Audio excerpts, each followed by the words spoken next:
Got it. So let's start. Okay, what inspires me, right? This is the topic. Well, the first thing that inspires me is people who are inspired about whatever they're doing, people who are passionate and inspired. And gosh, how did I get to that?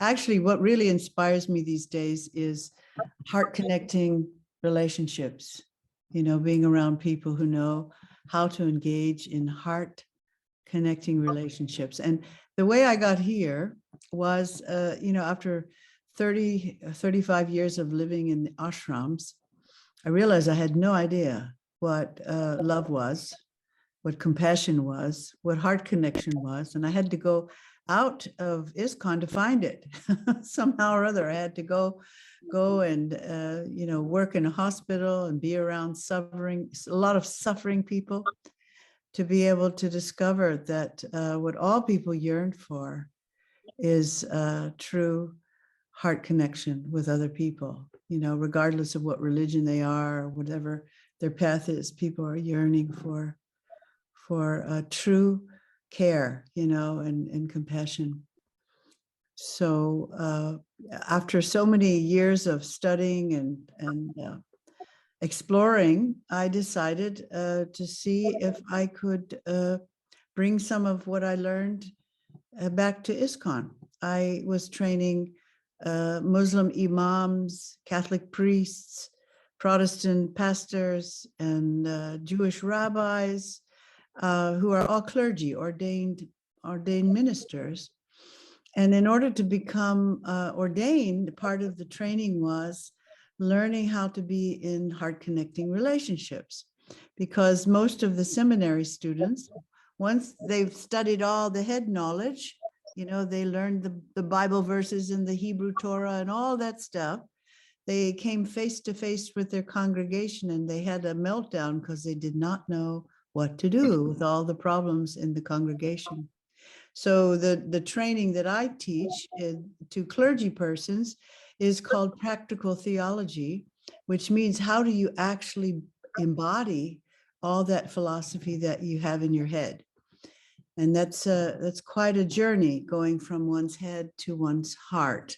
It only is about a foot, but it takes a lot of tears and a lot of heart searching in order to get to that space of authenticity where you can meet another living being at that place where they really live, that place that is truly themselves, which we would understand to be eternity, wisdom, and joy. And so that's part of the Karuna Care program that I started, is a kind of a modified version of what I was teaching professionals. I still teach. I'm going to try to do it from here in my program in Los Angeles in 2023. And the 9 o'clock there is 2 a.m. here. So we're going to do a 2 a.m. to 9 a.m. class in Melbourne. But basically, it's practicing meeting people where they are, particularly people in crisis who perhaps have experienced a sudden loss of a loved one. Maybe they've lost their health. Maybe they've lost a body part. Maybe they've lost their faith. And how do you engage with people at the level of their soul without getting completely distracted by their externals, which could be somebody who's got chronic depression, or someone who is got bipolar, or someone who is a drug addict and he's homeless? And how do we connect with them as a human being, a spiritual being having a human experience? So I before I started doing this Karuna Care and thing in 2019, I did a lot of consulting, because although devotees who knew what I was doing professionally wondered, why on earth are you teaching all of these clergy people and you do not do this for ISKCON devotees? And truth be told, I didn't think devotees would appreciate it, or would they want to do it or be able to do it. And often when I would tell people what I do for my work, they would say, "Oh, why would you do that? Why would you do this kind of, it sounds really depressing to go listen to people's problems. Why don't you just chant Hare Krishna and be happy? It's so much more blissful." Why? Well, I did that for 35 years. Yeah, that chanting is definitely blissful. But it wasn't until I really had my heart broken and in the face of real suffering that I could really feel the depth of the holy name. It was absolutely essential for me to have all the layers of false ego and narcissism that I came to the movement with to be able to actually chant. You know, I had to have all that other stuff broken away. And for me, it required to sit in the middle of hell to be able to do that with other people. So that inspires me.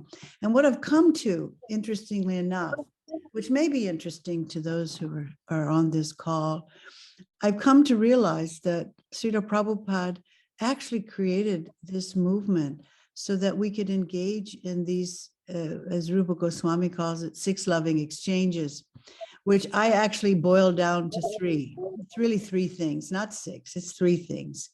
So when I say to you that I'm going to offer prasad and receive prasad, we're actually sharing a meal. That's really what's happening, you know. And when I say that I am going to reveal my heart or my mind in confidence, and I'm going to listen to you reveal your mind in confidence, then really what's happening is we're sharing stories. That's really what's going on. And the better to share your stories over a meal. That's what I mean. Since time immemorial, people share stories over a meal, and that creates connection. And on top of it, as I was exploring this topic, you know, we say giving gifts and receiving gifts. And I thought, well, what is the greatest gift that we have to offer? Is it really a little piece of maha? Is that the greatest gift? Or is that a piece of jewelry from the deity? Is that really the greatest gift? Or some incense or whatever? Is that the greatest gift? And I realized the greatest gift we have to offer anybody is our time, because time is something you never get back. And so what I choose to spend my time with, on, for, that's given a piece of me. I don't get that back. Precious time. So now if you add the story and the food and the time, boy, you have a really nice thing. You're spending time telling stories while you're sharing a meal. That's, to me, Rupa Goswami's 6 boiled down to 3. And then you have to add the campfire, because if you go anywhere in the world, every culture creates heart-connecting community around a fire somehow, singing, eating, sharing stories, and time. And so for me, that wherever that's going on is inspiring to me, wherever people are really engaging in those things, really being present, giving their time, sharing meals, sharing stories, and singing as well. So that's kind of where I am.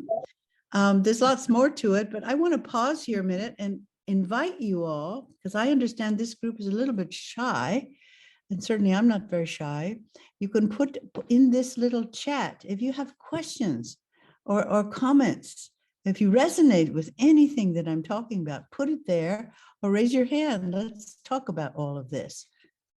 We can even put ourselves on gallery. I don't know if I can do that. I can do that myself.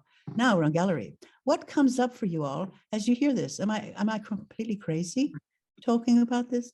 I see this person here, Naom Hilal. That must be somebody I know. That must be related to Sri Hari Priya, right? I know that name.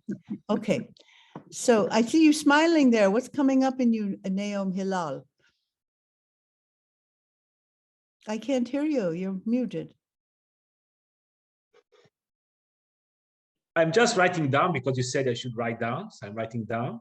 Oh, you're Should I typing say? it. Well, you can also talk it. I've just is for the shy people. I know you're not shy, so you can talk. You can say see, something. so many hands. I feel I wanted to say that it's very romantic. I mean, it's very romantic idea that, you know, living in a community, having the fire, and I just had a thought about it today. I don't know. I didn't know you're going to speak about it, but because I'm from Israel and there's the kibbutz in Israel. Have you heard about the kibbutz? I have. Yeah, so the kibbutz is a community living together, sharing everything, and getting. I mean, it's a communist, communal settlement, which was in the big picture a great failure. People fight all the because time, it's right? so hard to live together. Yeah, they're it's so fighting hard all to the live time. together. It's so hard to see each other all the time. It's so hard to actually. It sounds romantic. You're going to have a bonfire. We share the food. We cook together. We sing together. We dance together. But reality is much more difficult. It becomes very, very difficult when you start to live with people day by day. So Right. that's my thought. So what do you? I know it's like. Well, so I I'm didn't trying to- say that we were living together and doing that all the time. I'm just telling you that's what inspires me to break up the monotony of living together, right? Sometimes you have to pause and get real. And my sense of the kibbutz is that they didn't really learn how to engage in heart connecting relationship. If they had done that, it would have a different flavor. That's my experience, you know. I agree. It's And there's not, no God also. community is not built just by throwing a bunch of people together. That's just a crowd. That doesn't make a community. So, but I appreciate the kibbutz image. I know people who've lived there and they're all running away to India or something to find out something else. I know. I met lots of Israelis in India when I was there. Yeah. But appreciate the comment. Let's see who got the hand up. Sri Radha Raman. Hare What's Krishna on your Mataji. heart? This is Jimmy. It's actually Jimmy here with me. This Jimmy? is Jimmy, yes, Mataji. Well, hi, Jimmy. Hello, Mataji. Actually, what you said, actually, like I was able to connect with what you said, and especially around the mental challenges with depression and all the other challenges that people have. And I think for me, myself, if I can be brave enough to say this in the open forum, that I've been through my fair of challenges and some of the things that I've been carrying since childhood, or also maybe from the like previous births. And only after coming in association with devotees that I probably was able to identify those challenges. So my question to you is, one, that what still inspires you to keep going in terms of giving your time and helping out other devotees? And two, are you also available for counseling for the devotees? And if so, then how can we reach out to you? Yeah. I tell you, Jimmy, it's a paradox. You know, people ask me when I'm a chaplain, I'm more of an educator now, so I'm not so much bedside. But I have to secondhand listen to my students talk about some of the horrible stories that they hear bedside, from people who are terribly traumatized, or they've had a body part cut off, or they're got a gunshot, or they've lost their loved ones and stuff. And often I'm called bedside to be in a scenario where the person's dying, so people who know what I do think I'm crazy. And of course, my sister always said, you must be obsessed with death. What's the matter with you? It's completely the opposite. People who do this work have an enormous amount of joy.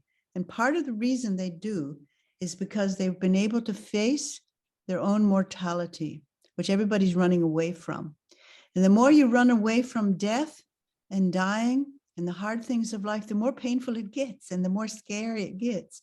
So I continue to be inspired by being able to step into the nightmares of people I don't even know. And suddenly I become a family member. They're hugging me. They're crying on my shoulder.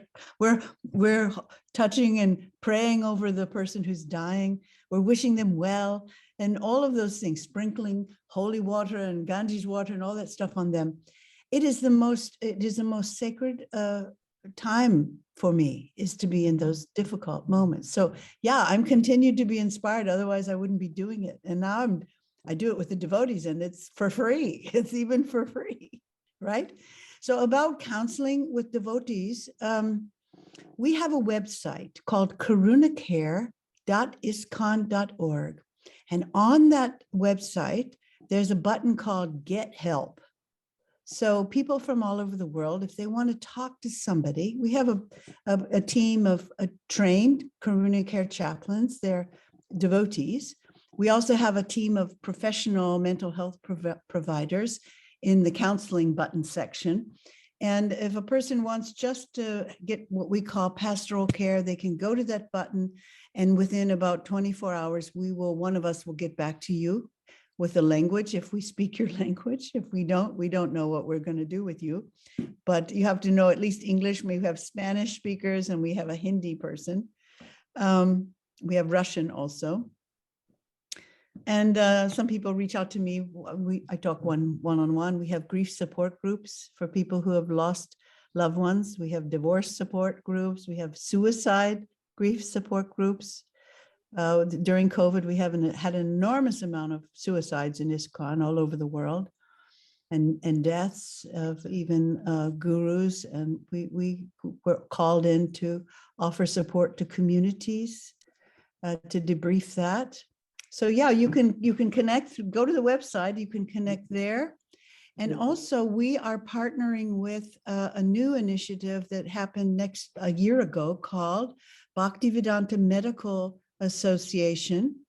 And if you want to go to that website, it's bma.healthcare, and it has over 150 alternative and allopathic mental and physical health care providers who are devotees, Ayurvedic, yoga people, nutritionists, bladder specialists, cancer doctors, and you can consult with any of them. And when my son, when Jagatrini alluded to why I'm here in Australia, is my son, Madi, was diagnosed about 2 months ago with stage 3B bladder cancer. And of course, we were freaking out, as you would, completely unexpected. And the chairman of the Bhaktivedanta Medical Association happens to be a bladder urinary tract specialist. So I got in touch with him, and he was right on it, with our doctors here in Australia who had no idea what this cancer was. They've never seen it before. We were in touch with MD Anderson Cancer Center. So we had a team, and part of that was the devotees who both knew our philosophy, but also had skills. It was so reassuring to have a second opinion. So those are resources that everybody can access. And certainly if you had to go to Bhaktivedanta Hospital in Bombay, those doctor teams also would be part of that, even remotely, to guide you in that process. So I hope I've answered that question. Was that all right, Jimmy? Yes. Thank you, Mataji. Thank you so much. Okay, let's look at Mandala. Did you have a question or reflection you want to share? I can't hear you. Are you muted? Haribol Mataji. Sorry, Mataji. Hare Right. Krishna. I can sort of relate to you because I was a full-time devotee for 4 years, and due to financial reasons, I started working in hospitals. So I've been working in hospitals for 25 years. I'm a nurse, and in certain things I can relate to you about the inspiration, but I also have days where I feel completely drained. Oh, yes. And I've some days it affects my spiritual life, it affects my rounds. And there are days I think maybe I would be better off if I was a full-time devotee again, surrounded by devotees all the time. I appreciate that better now, but now I've been doing this for 25 years. So how do you handle that? Because it drains you. You sort of catch on to other people's energy, what they're going, like I've been through people with depression, suicides, what you're talking about. I work in ABI and drug addicts, and they're just different. And sometimes you go, whoa, why am I even here? Yeah. Well, truth be told, you really have to know how to take care of yourself. That is key. Compassion fatigue is a real thing. And you need to know what your limits are as a human being. And of course, nurses have their own universe they work in, and we work with nurses as well. Often we will come in and do debriefings because you all are seeing firsthand so much on the front line that you need to have spaces where you can talk about those things and also know when you need a break. And what we do when we need a break, we just call in and say, I'm taking a mental health day. I'm not coming in today. You just decide, I've had it. I've listened to enough stuff. Now I need to go dump it somewhere. The other thing is you definitely need colleagues to talk to or debrief with. We have to do, we have our own network of other professionals and the Karuna Care students, and we all have spaces. We call them containers or heart connecting spaces where you can be to download and process and get support without being judged, preached to, advised, getting the whole Srimad Bhagavatam downloaded on your neck, it's just a place to receive care. So that's needed to be built into any care program, whether you're a nurse or doctor. I have doctors in our Karuna Care also who are not simultaneously doctors and chaplains. They're doing both at the same time. So maybe that would be fun to learn the chaplain side of the care. It'd be interesting. Yeah. Thank you, Mataji. Yeah. Hare Krishna. Let's see. Nukunji. Is that your name? Nikunj's iPhone. Nikunj. Hare Krishna, Nikunj. Mataji. Hare Krishna. Nice to meet you, and so sorry to hear about your son. Yeah, me too. The reason why I raised my hand was because I resonated very much with what you said, especially the parts where you've boiled down the 6 exchanges into 3. Makes quite sense, where you've just said, exchanging gifts, having a meal together and revealing one's experience or sharing stories. And I personally relate to that because before I joined or before I came across ISKCON and the movement, one of my really good friends is a devotee, is still a devotee. He's in the UK, and we used to go camping, and we used to go for expeditions together. So all these things would happen over a bonfire in the evening when we we get to camp or we get to wherever we are. And this is how I actually got introduced to Krishna consciousness, was these chats that we would have. I've been friends with him for a very long time, but it's just over the years gradually getting closer, having those really deep-hearted conversations and connecting with a person in a very intimately way is how I actually discovered and how I was introduced to Krishna consciousness. So I very much resonate, especially over a bonfire. It just makes everything much more fun and romantic, as the other Prabhu mentioned. I forget the That name. was Naom Hilal. That was Yes. Naom Hilal talking. Yeah. So thank you. I really resonate with that and really appreciate that. Well, we're talking about community building, and if you look in every ancient culture, they were sitting around doing these. They're still doing it in places like desert Afghan, they're sitting around Exactly. with their tea and their bonfire and they're telling stories. There's no TV, no electronics. They just have each other to create connection and joking and whatever it is. They make their own entertainment by bouncing off of each other.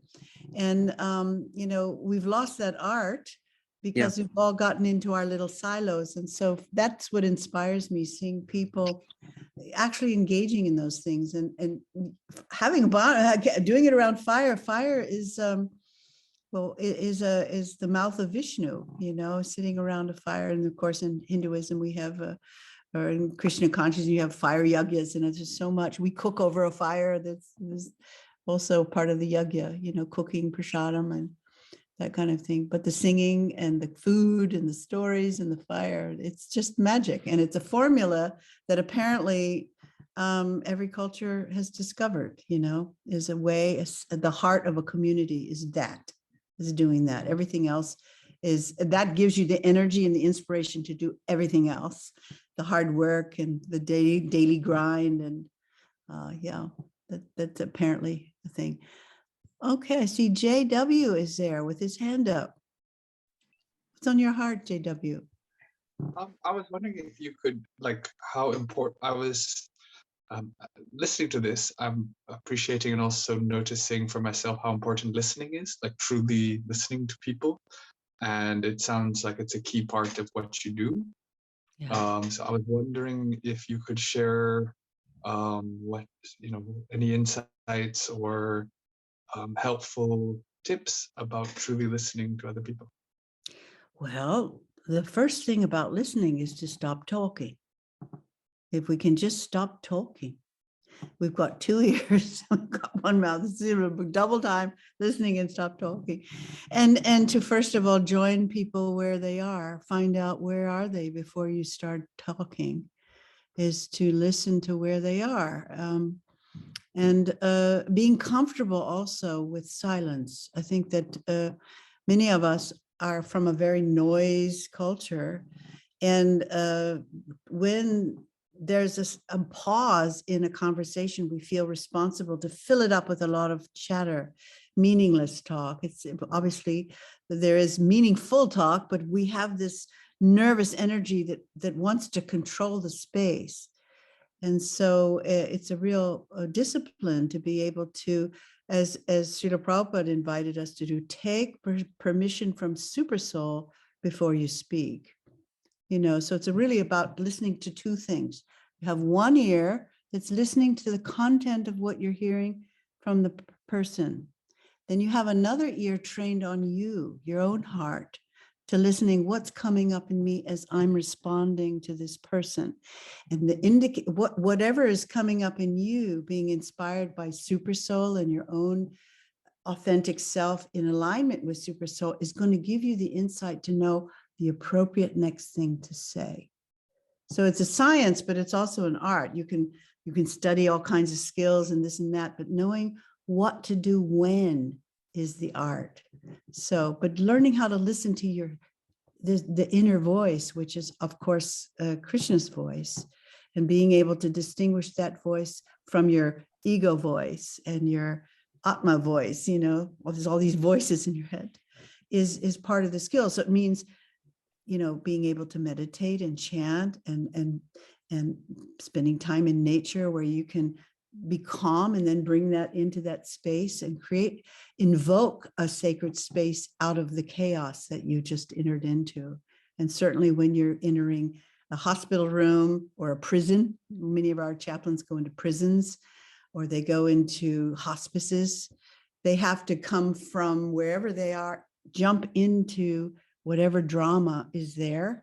And even if people are anxious or hysterical, you're the ingredient that creates the calm by invoking that calmness in the space from your own consciousness and your presence. So you have to practice that. For me, chanting is so key. And for all of our students, the japa and the getting connected first before you can create connection with others is just so important. I don't know if that was helpful, but that's what I do. Very, very helpful. I was wondering, just a follow-up, how, when you were talking about listening to Super Soul, what do you notice about the distinction between ego, Super Soul, and the different voices? Well, when I have sometimes to make a decision on what to say next or to do, because you have, if you close your eyes, or this is how when I close my eyes and if I have a juncture where I have to make a choice, we're making choices every moment. The voice of Super Soul brings me peace. My false ego is much more, you can feel the anxiety rising when it's not me. But when my soul is in alignment with Super Soul, there's a calm. If we are truly Satchidananda, eternal beings of wisdom and joy, that should be there. When you're in alignment, all of that is there. Wisdom, you know what to say, it's knowledge, realized knowledge, and there's joy to it. There's peace. But the ego, it splits you from, now you have an inner dialogue between your ego and yourself. But when the dialogue stops and you are now just the voice of, you're the representative of that inner voice. So that takes some practice, to discernment, which is why getting really clear in terms of mind and spirit and yourself, being authentically you, takes time and a lot of boo-boos, and backup. So, I did that, that wasn't the thing. Why did I say that? I know I don't even believe that. My mind's telling me that.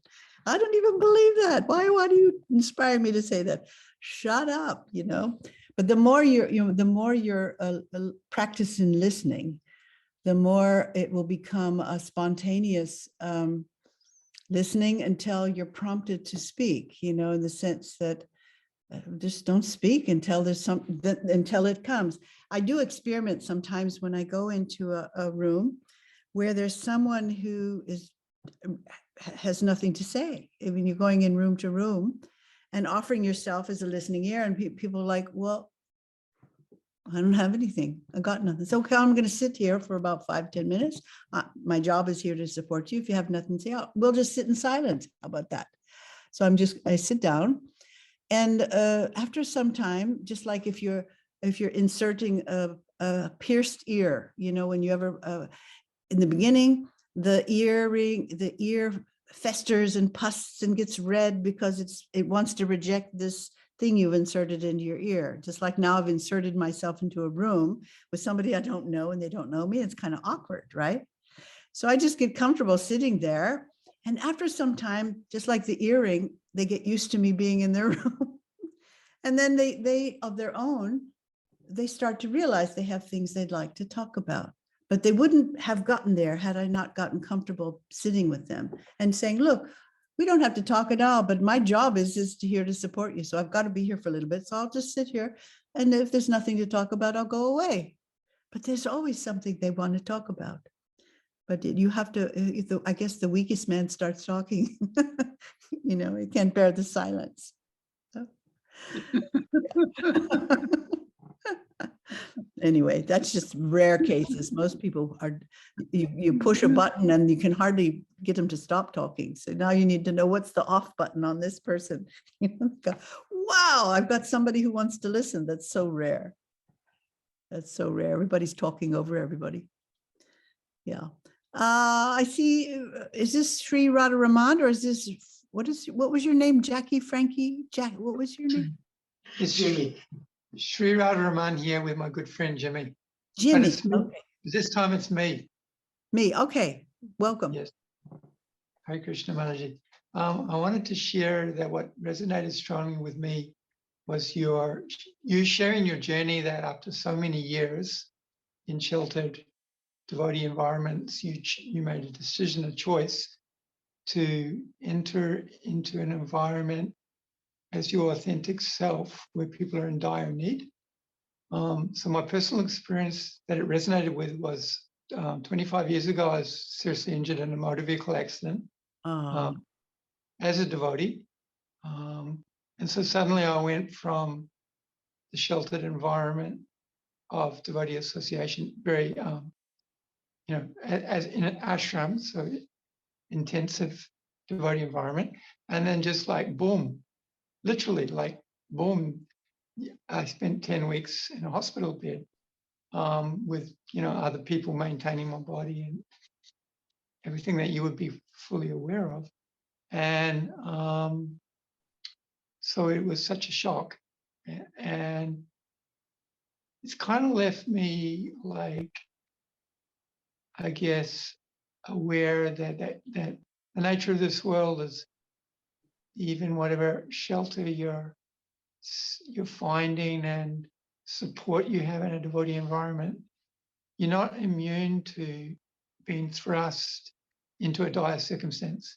Oh, yeah. Yeah. So it just makes me sort of like, how are we supposed to like, at the same time as we're building our faith and building the strength of our association around us, how are we meant to cope with the fact that can still be challenged at any moment by the nature of the material world? So but your question is, how do we maintain our faith? Is it? Yeah, I mean, having been exposed in that way, that the nature of the world is we're going to be challenged to death ultimately. Yeah. So I guess we're not living conscious of that. But the nature of the world is it may put us in a circumstance where everything's put on the line, as was my case. And I guess I struggle to bring those two things together. The fragility of our life in the material world and the contrast, living your daily life, like getting up and doing normal things. And it seems like why shouldn't I should be sitting down just chanting all the time, like Maharaj Parikshit, because heck, we could die any moment, right? Yeah.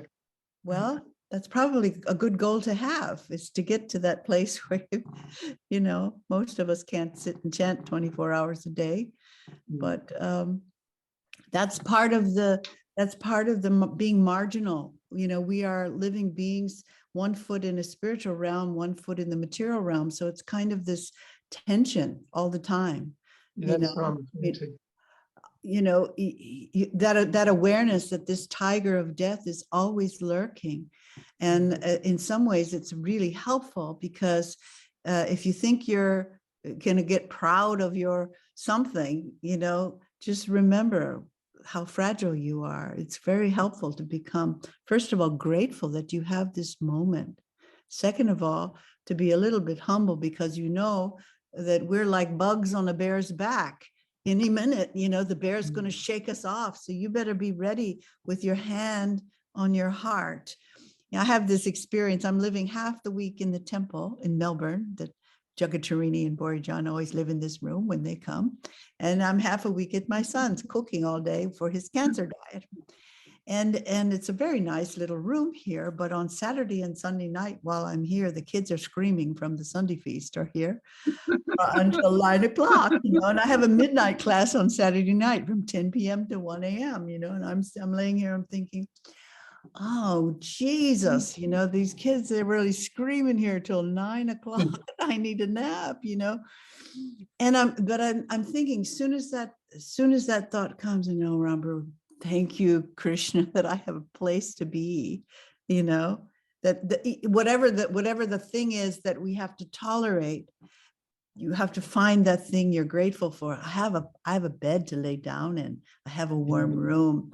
I have food to eat. I'm safe right now. I can hear them chanting downstairs, and focus on that rather than getting busy with all the limitations and trying to control the little irritations we have to undergo in the material world. We are so blessed that we have the holy name.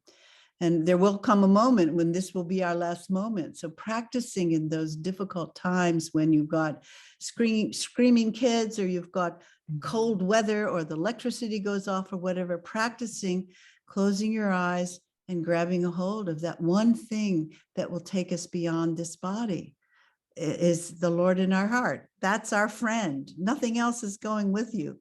And being able to very quickly transition from head to heart, that when things are getting too much to bear out here, to be able to close your eyes and just take shelter of that incredibly comforting Lord within our heart. That's what even in the hospital where I can't do any big Hare Krishna proselytizing, one thing that reaches the homeless people who are getting ready to be kicked out of the hospital, that touches their heart and changes their life, is to teach them the 4-letter word, help. Help me. So they're like, oh, they're going to kick me out of the hospital and I'm homeless and I'm not healed yet. And what am I going to do? And well, Rambhoru can't take you home to live with me. I'm sorry about that, but I can teach you one thing, and that it is, in my experience, this universe is benevolent. First of all, you got to get your head around that. And secondly, whatever name you have for what's out there and what's in here, if you cry with all your heart, help me, something's going to change. And I can't tell them to chant Hari, can't do a whole Harinam party there in the bedroom.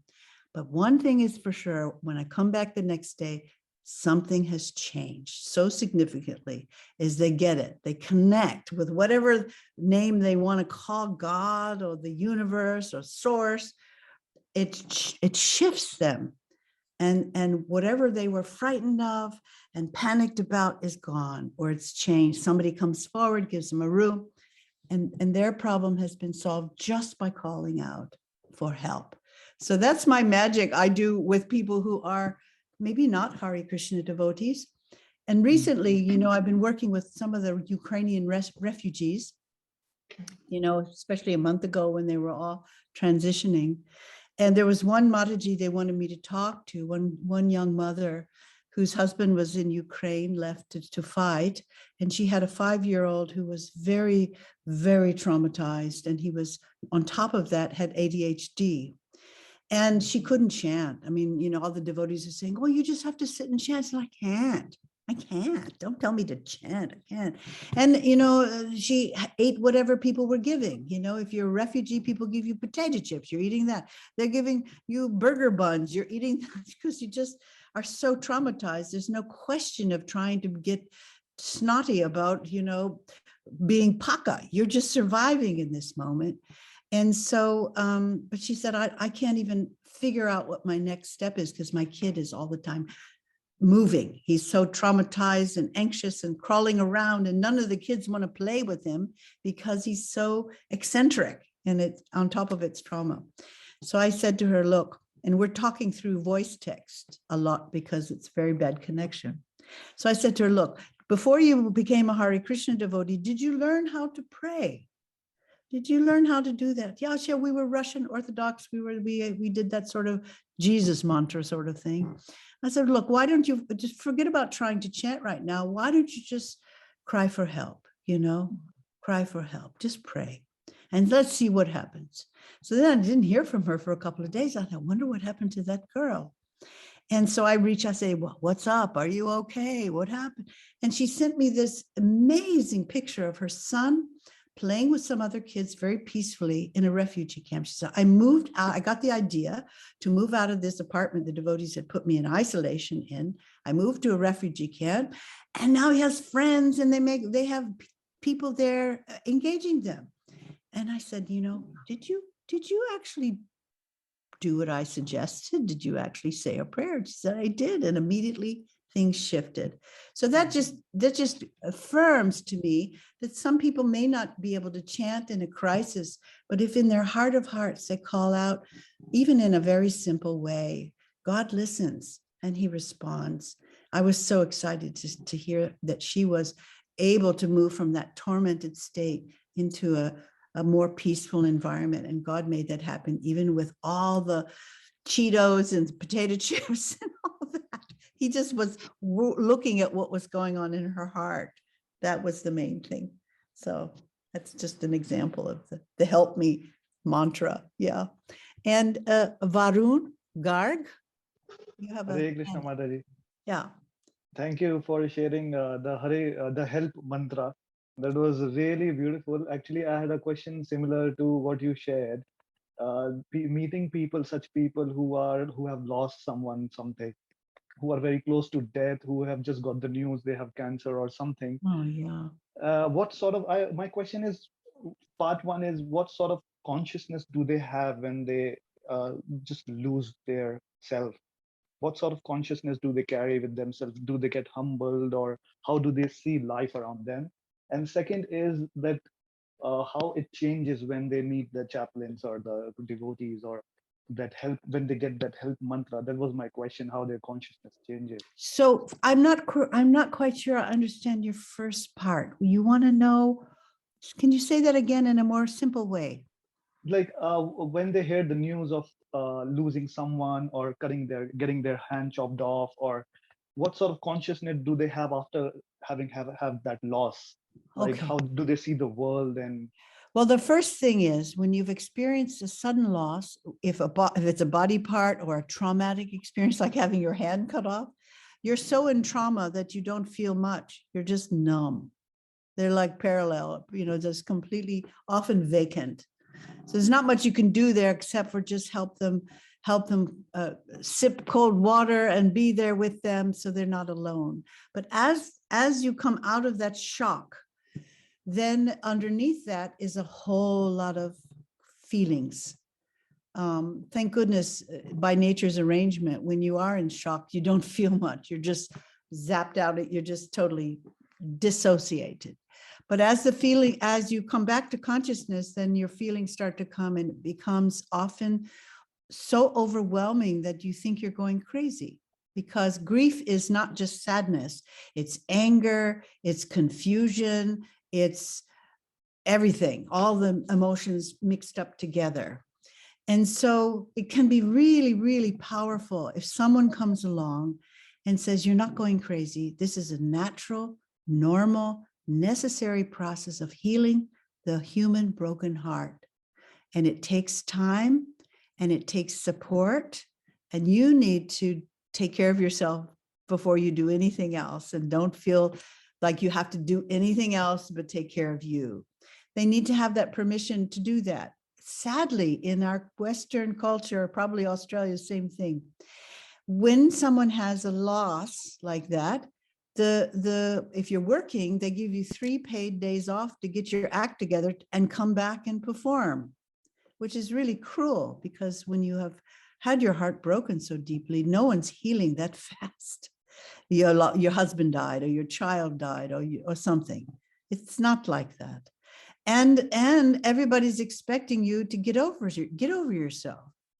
So even if you're still grieving a year later, everybody's going, oh, come on, get over yourself. Are you still grieving about that? Suck it up. Nobody wants to hear it. And why do people feel so uncomfortable when you are grieving? It's because they have not dealt with their own unprocessed grief. So you make them uncomfortable because they haven't dealt with their own stuff. And so this is one reason why we get busy judging and advising and controlling and throwing shlokas at people, because we haven't ourselves done our own inner work. And so it's really uncomfortable to see people who are suffering because we haven't managed our own feelings. So we have to do that work ourselves if we're going to be effective with other people. So part of the training, a good lot of the training, is working on your own losses and adverse childhood experiences. We all carry trauma. If you've been living in Kali Yuga, any part of your life, you probably have inherited collective trauma, generational trauma, maybe child abuse. If you think of 1 in every 3 women has experienced, sexual abuse, 1 in every 6 men has had some kind of physical abuse, fathers that are beating you up, verbal abuse. I mean, everybody's carrying all this, impressions in their brain, and they don't go away so easy. We integrate them into a persona to protect us from remembering and grieving about those kinds of things. So in order to be effective and be able to connect with other people from the heart, you've got to get to that heart by swimming through all the static that you've created around your heart that makes it hard, so that you don't feel that pain. So we have to be able to sit with that pain and learn the lessons that come out of that, instead of running away all the time and not wanting to feel. We need to have the permission to feel what we feel, rather than distracting ourselves all the time. Does that make sense? Yes, Mataji, thank you so much. That makes a lot of sense. Thank you. All right. Sunny Kumar Chagi. Hare Krishna, Mataji. Thank you so much for sharing the wisdom. Thank you so much. Mataji, I really like the point you said, you need to take permission from the super soul before you start speaking to help someone. So my question is, how do you pray to super soul to get the permission before you want to help someone, before you start speaking? And the second thing is, I really like the point you said that calling out for help doesn't matter. You are calling to super soul, or you are calling to supreme nature, or some higher authorities. You pray and you really get help, calling out for help. Thank you so much for that mantra. And the third thing is, how did you feel when you got to know about Madi Prabhu's condition? How like what kind of emotions were you going through, or how did you react to that? Could you please Okay, so shed you some give light me on a whole that? bunch Thank of you. stuff. Okay, so you said you like this health mantra, so I don't have to answer that question. So but you asked me about how do you what listen? How do you listen to the super soul? Is that what your question was? How do you seek permission? You said that you seek permission from the super soul Yes. before you want to help someone and before you want to speak. You know? Yes. Okay, so it's a prayer for guidance. It's always a prayer for guidance. You know, I don't know what to do. I don't know what to say here. I am your instrument. Make me say what it needs to be said. So that it's a conscious moment where I go inside and I actually ask for guidance, and then I listen. It's about submissive listening, you know, throwing out whatever, you know, stuff's going on here and listening. Okay, what is the best thing that will be the best thing for this person to hear, or what should I do? Give me guidance. And if we actually pray for guidance, guidance will come. Krishna will guide us, you know, and you will find yourself saying and doing things that you hadn't planned, because it's not you. You're actually being used in Krishna's service. He's using you as an instrument. So you have to pray to be an instrument, and then submissively, deeply listen. And then listen some more and listen some more. It's a tightrope because we are dying anyway, whether it's from cancer or whatever, we are dying. There's no question about it. It's not about old people. All of us are dying. And so we need to, it's our duty to struggle to survive as long as we can, as Prabhupada has taught us, until we realize that we have no hope of survival. Then we move into the dying process. So when that moment will come and you will know, then it's time to just, again, go back to that personality that goes with you. And we need to get comfortable taking that shelter. So when the time comes, then we can go there very quickly and take shelter. I give you a personal example, maybe kind of inspiring. When I was pregnant with my second son, I was almost in my 10th month. So I was huge. And I was living in Ireland, and they had a back stairway, very slippery wooden back stairway. And I was in a rush running around the temple, and I tripped. And my two legs folded under me backwards, and I started to slide down on my legs folded backwards on this stairs. But right before I slipped, if you've ever had that experience when you know you're going to fall, you're falling and you go, uh-oh, I'm falling. Oh no. You know, if you've had that experience, your mind sees it happening. Well, I thought, oh God, this is going to be bad, you know, in my mind. And I heard out of my heart, it was so loud, the instruction, now embrace me. Just came out of nowhere, this loud, and I closed my eyes as I was bumping down the stairs. My legs were sliding, and on every step, my head was going bump, bump, bumping on the stairs. And I went unconscious, and I woke up at the bottom of the steps, completely unharmed, didn't know what was going on. And someone helped me back up the steps. And I thought, oh gosh, that was Krishna telling me I have to go inside, please. And he just said, right now, embrace me. And it was my protection. He saved me from the suffering. It was just unbelievable. And then another incident that was very inspiring to me was in September 11th, when they had the Twin Towers, you know, in America, they had all those things. And I saw on a newscast a woman who was like on the 8th tower, and she was in the entire building as it was coming down. And she happened to be a Christian who was used to praying for everything. So as she was going down she just started praying. And she survived under all this rubble. Every bone in her body was broken, but she was able to talk about her experience. They wanted to know her experience. And she said, I just was praying, you know, to, I guess, Jesus or whoever for her God was. And I was still alive at the bottom of all of that. But now you had all the rubble. She could hear the dogs barking and sniffing. So I've seen that so often when people can take shelter in these moments. There was another case in the tsunami. Remember in Indonesia, we had this tsunami, and there was 2 Christian missionaries who were watching the waves engulf people. If you've watched those TV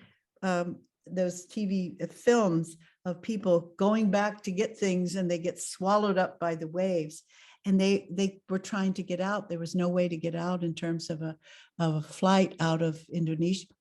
And they started praying, and somehow or other they got a ticket and got out of there. So I just say prayer is really powerful. And for me, it's my main spiritual practice. My Hare Krishna chanting is a prayer. It's not just a controlling my mind meditation. It's actually a way for me to get deep in my heart where I can feel safe, that little spot there. It's my little Vaikuntha place. That's what it is, right? We have a question on the chat. Oh, There's a question from Sham on the chat. I see. Okay, Hare Krishna Mataji, thank you for your wise and inspiring words. My question is on connecting with others. How do we connect with others and have compassion at a deeper level when we cannot connect with others at an external level due to grievances or hurts? Well, that's a long answer. I mean, that's all I do is train, educate. How do we do that? You know, so much about our external relationships are just manifestations of our internal conflicts that we have to kind of deal with before we can really enter into loving relationship. And so that's a hard thing because you can't really do that by yourself. Relationship require people. You can't sit alone and figure out what you're going to do. So we practice, you know, in Karuna Care, we have some introductory courses. There's 3 things that I feel like everybody needs to get their head around before they can really enter into compassion. First, they need to understand grief, what it is, and how much grief we all carry. And it really is the flip side of bhakti. People don't get that, but you need to really understand that even Vipralamba is such an ecstatic part of the bhakti process, is knowing your suffering and separation from Krishna. And number 2, getting your head around feelings. Being able to read your feelings is a really important tool and skill to be able to enter into loving relationship. So we offer a course named Name Your Feelings, Tame Your Mind, you know, that if you can name those feelings, then they won't control you. You know, if you know what is sad, mad, glad, afraid, you know, to know that my boredom is really a manifestation of anger.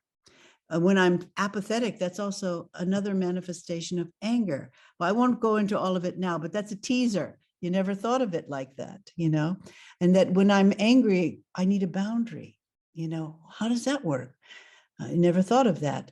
I was talking last night to South America in Mayapur, you know, in Spanish, and we introduced this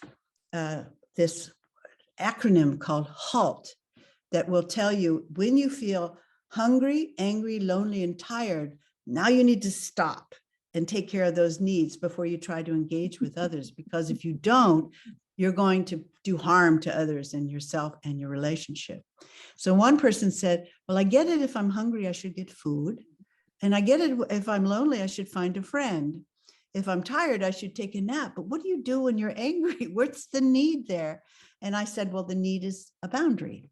And of course, we think of boundaries as keeping others out, but often it's keeping ourselves in. You know, it's the boundary around, you know, minding my business and knowing what's my turf and your turf and respecting your fences. As they say, good neighbors have good fences, but understanding where you might be treading into someone else's territory inappropriately and inviting conflict. So all of that is a study, an archaeological dig into your behavior. Why do you behave? And so if you're interested to know more, please go to our website and put your name on a list. The third thing I think everybody needs to really get their head around is trauma and addiction. And I'm not talking about drug addiction or alcohol addiction. All of us carry addictive behaviors, addiction to thought processes, you know, things we talk about, things our head gets obsessed with, you know, looking in the refrigerator and seeing, is God in there? When we're bored and fried, we want to look in the fridge and dig around, see, well, maybe God's in here. Let me look and see if God's in some potato chips or something. Maybe I need some guacamole here. You know, I mean, it is like that. The senses are going to take you somewhere, and everybody has their little secret thing they do. You know, I'm not going to invite you to say what you do, but everybody's got some addiction. So why do we have those addictions? It's just really avoiding what's the feelings underneath that we don't feel comfortable with. So learning how to sit with those feelings and then be able to understand what they're communicating is really the key in managing staying situated in your heart. So those three things I require all of our Karuna care chaplains to get their head around, and then they do a practicum, a 6-month practicum, where they have to practice listening to people. 4 hours a week, which is really nothing when you think my professional students are listening 32 hours a week, bed to bed, listening to horror stories and trying to somehow move from the social conversation to the heart connecting conversation. And that is not easy. So we practice on devotees at the temple, at the Sunday feast and stuff. Anything else? Any other thoughts? How about takeaways? I don't know how long we're supposed to be chatting about all this. I suspect I've stirred enough dust up here today. And I don't know, how long do you stay awake here in Perth? Or do you want to go to takeaways? Shall we go to takeaways? Let me ask you guys, what did you learn tonight? Oh, let's see. We have Sri Hari Ramdas. I thought this was Naomi Hilal. Somebody else is on that screen. Is that your daughter? No, it's. Is that your son there? I'm sitting here with Gopal. Okay. Dear Gopal. Okay, sorry. Ikshbaku, he's Ikshbaku's son. Okay, I don't know what that means. Okay. I just wanted to say as a witness, because my wife went through your training, and as a witness from the side, and I would say first, how do you say it? Like she was trying on me many of she was practicing on methods. you. Of course. Oh, great. Did it work? To my benefit, I must say. Oh. Because in a way, I'm going through the processes of opening my heart, touching my feelings, and handling my traumas and my grief. And I just want to say, as a witness from the side, and as a as a partner, I'm pretty much into it. But it's a wonderful process. It's so amazing. And the transformation that she went through for the last 2+ years helped her so much with her life, so much with me, with the relationship between us, and the relationship with her children. And I can see from the side with so many people she speaks during the week and how she can listen to them and help them. So I think that what you're doing is really, really, really amazing. It's so necessary in ISKCON. It's necessary for everybody, but for us as a society that tries to lead people to live conscious life, God conscious life, touch their feeling, clean their anarthas, and connect to others. And what you said in the beginning, give time, which time is the most precious thing we have, to really be there and listen. So what you're doing in your daily life, in your service, is so profound and so important to everybody. And I want to thank you from the bottom of my heart. Thank you. For the change in my life and in my wife's life, and in the relationship we have with our children, which is, it's very challenging, but still you go through this, and want to encourage you to continue, and as much as possible. I mean, Sri Hari Pia is there to actively support. I hope that one day I can join and do something, and learn and develop. And I encourage everybody that who's on this call to go on site, try it out, and put your name there and try to change your life and transform your well-being, transform your consciousness, and become better devotee. What a testimony. I wish I had recorded that. We could have put it on the website. It was amazing. Thank you so much, Naomi. Somebody's recording. I don't know. We have recorded it. We have recorded it. Oh dear. We'll send it to you transcribed. Lalita will transcribe it for you and send it to you. I'm just joking. No, it's very touching. Thank you so much. And I'm so glad I saved your marriage. You know, I know, I'm just saying that you know, so often, you know, people don't know what to do. We want to create connection. And in behavioral sciences, what they've discovered research-wise, as they've studied human behavior and why people do what they do, is that the thing that everybody yearns for the most, whether they're, you know, whatever culture, we all yearn for love and belonging. And that's mainly why we do what we do. We want to be accepted. But interestingly enough, we have developed behaviors that push people away. And so despite the fact that we never will feel satisfied unless we get that need for love and belonging met, we have these behaviors unconsciously. We do things and say things that actually push people away. And so it's like this need that never gets filled because we're all the time pushing away the thing that will actually soothe our hearts. It's just bizarre. It's kind of like the dynamic we are attracted to Krishna and we're envious of Krishna at the same time. This is the weirdest paradox we live in, you know. But I'm so appreciative. Thank you so much for your validating words and appreciation. Because even though, you know, some people really appreciate, some people really are skeptical and don't understand why this is important. Just chant Hare Krishna and all your problems go away. And sadly, they don't do it. And your problems don't go away unless you're actually reflecting on them.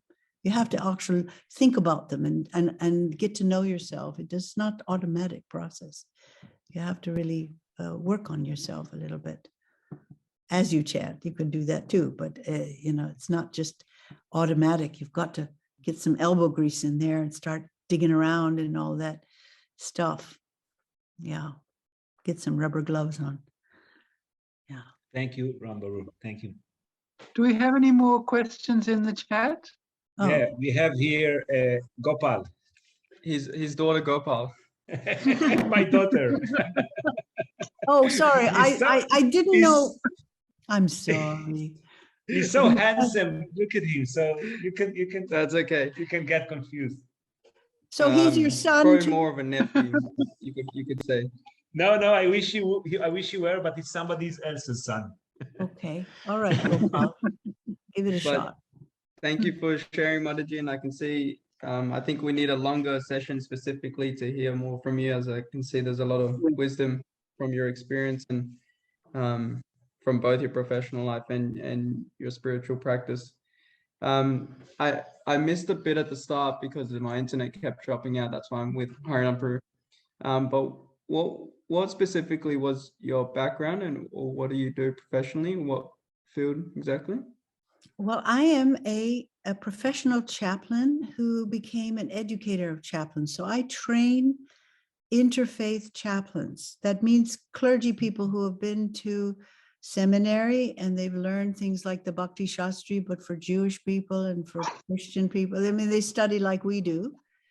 And then it trains them how to engage people who are suffering, and that's pretty much everybody. How do we practice what we preach, basically?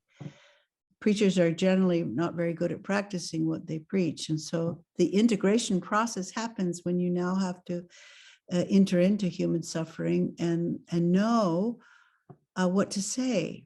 And I realized that in a college classroom when my professor, I was taking a pastoral care course.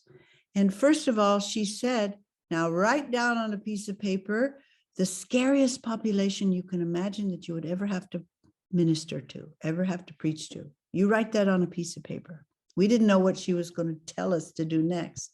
So I wrote down on a piece of paper, the scariest population for me would be burned children. I don't know why I put that down there. I thought, oh, that would be a horror. Like, how would want to go and minister or offer them comfort? Burned children. So I wrote that down. Everybody wrote something on their paper, and then she took the papers to her. So then she knew who had what on their paper. Then she said, now you have to go to that place, that population, and you have to sit there for at least an hour, and you have to contemplate, what would you say to those people to give them comfort? I thought, oh God, now I have to go to this. So I went to a burn children hospital. And when I got to the place, the woman who had talked to me on the phone greeted me, and her face was burned, her hands was burned, your mouth was melted. And I had obviously flinched. She saw that I was kind of repulsed by her. And she guided me into a balcony that overlooked a kind of a open space where they brought in 50 burned children on stretchers and beds and wheelchairs. And I sat there for at least an hour trying to think, what would I say if I went down there now? What would I say to those kids?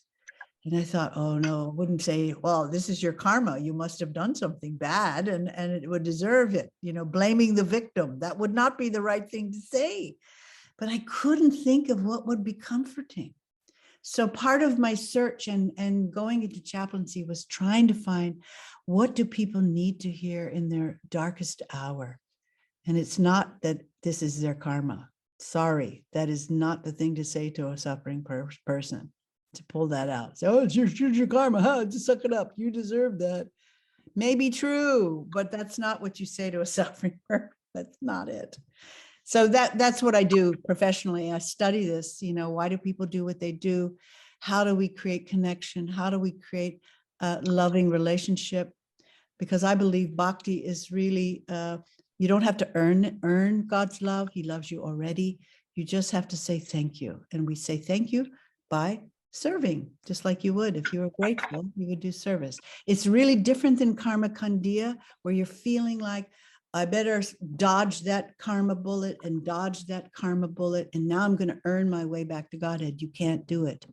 In bhakti, it's all about grace. And it's really about just saying thank you for what you've been given so much. I've said a lot there. I don't know if that answers your question, but I hope it did. Did it help? Yeah. Okay. Yes, it did. Thank you. Okay. Is there anything else before we sign off? Let's see. Okay. Thank you for that, Shama Kishori. Yeah.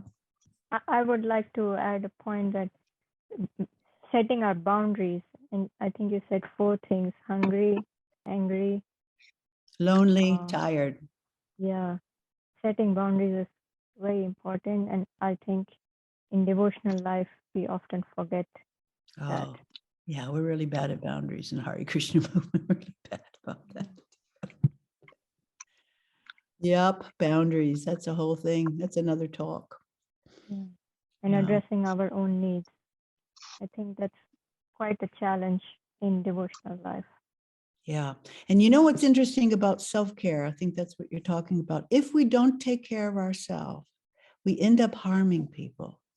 It sounds like a paradox. How is that? Is if you're hungry, angry, lonely, and tired, you're going to say things you don't mean to people. You're going to do things because you're not thinking straight. You're not connected to the Lord in the heart. So first of all, when you're hungry, angry, lonely, and tired, take care of your own needs first. Just like they say in the airplane, put your oxygen mask on first before you try to help anybody else.